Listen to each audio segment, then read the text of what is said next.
Welcome to the College Investor Audio Show. We are so honored that you're here today.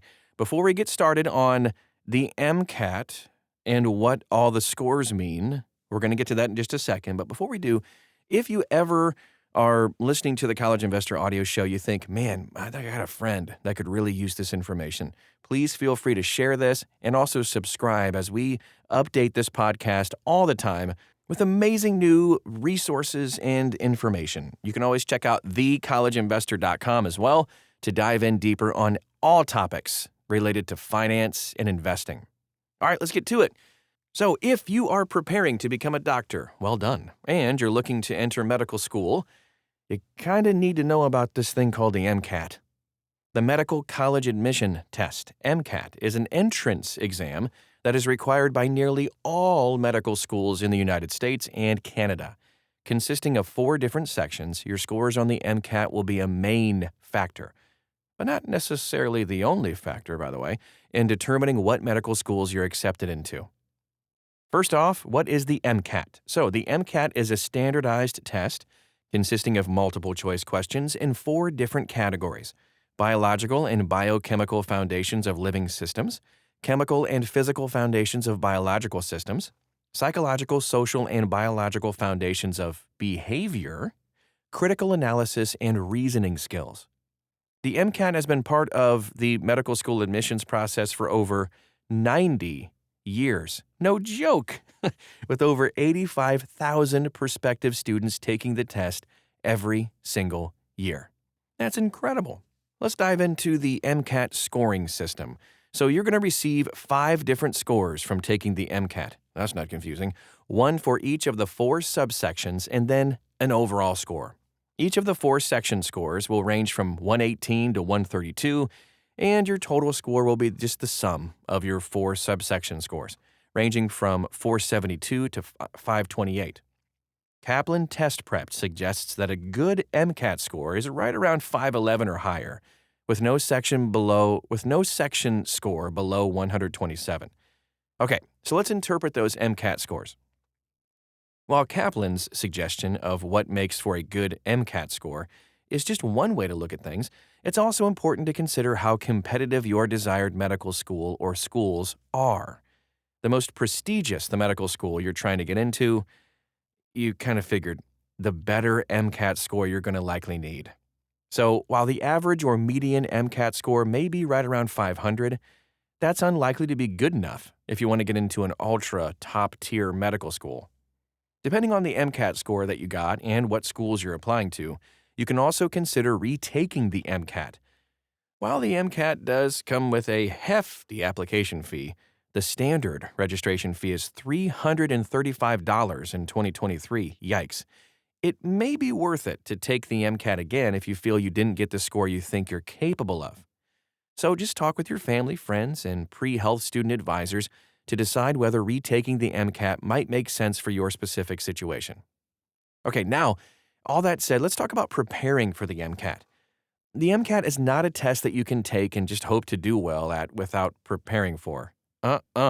Most people spend a ton of time, many months, preparing to take the MCAT. The Association of American Medical Colleges, AAMC, which is the governing body that runs the MCAT, by the way, has a free study guide that students can use. It's a great resource. The AAMC study guide breaks down preparing for the MCAT into 6 distinct phases. First phase, find out everything you can about the exam. Second phase, figure out where you stand, or how much do you know. In the third phase, gather free and low-cost resources to help you prepare. Fourth, create your study plan. 5, study and practice. And the 6th thing, prepare for test day. The first 4 steps help you to create a customized study plan that fits your individual strengths and weaknesses. The 5th step, which is study and practice, is likely to be the longest step, depending on how prepared you already are when you started. The final step is one where you can simulate the test day and evaluate your overall readiness. It's important, though, to have a well-rounded study plan, including content review, practice exams, and stress management techniques. While there are many free and low-cost guides and options to help you prepare for the MCAT, there are also companies like Kaplan or the Princeton Review that offer MCAT preparation. Just be aware that these test prep companies are not going to be cheap. Be prepared to spend several $1,000s, no kidding, depending on which company you go with. But still, it's just going to be worthwhile if it means the difference between getting into or not getting into your preferred medical school. Beyond the numbers, the holistic medical school application process. Let's take a look at this. Yes, scoring well on the MCAT is one of the single most important things you can do to improve your chances of being accepted into med school. But it's not the only thing.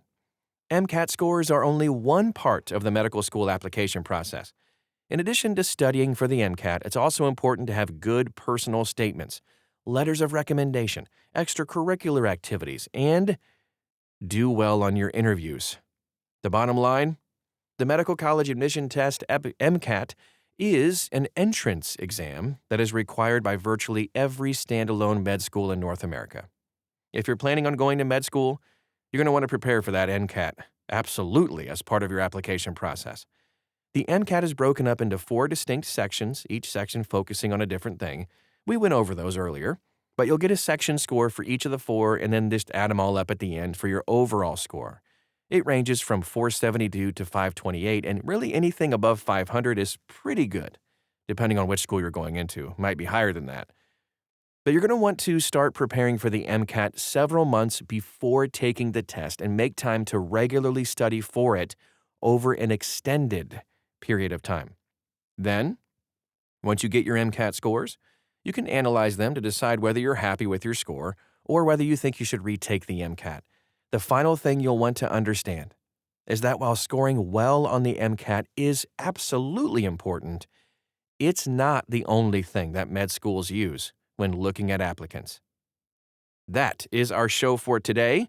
I hope if you're jumping into medical school thinking about the MCAT, this was helpful to you and maybe even minimize some anxiety. I know anxiety is rampant in the medical community, so hopefully this helped. And if it did, and you have a friend that this could help as well, please feel free to share this with them and subscribe to the podcast. We'd greatly appreciate it. You can find us all over social media, wherever you are. Basically, we're probably going to be there too. Just search for The College Investor and you'll find us. We got all the resources we talked about today right inside this article at thecollegeinvestor.com. Thanks again for stopping by today, and we will talk to you again real soon.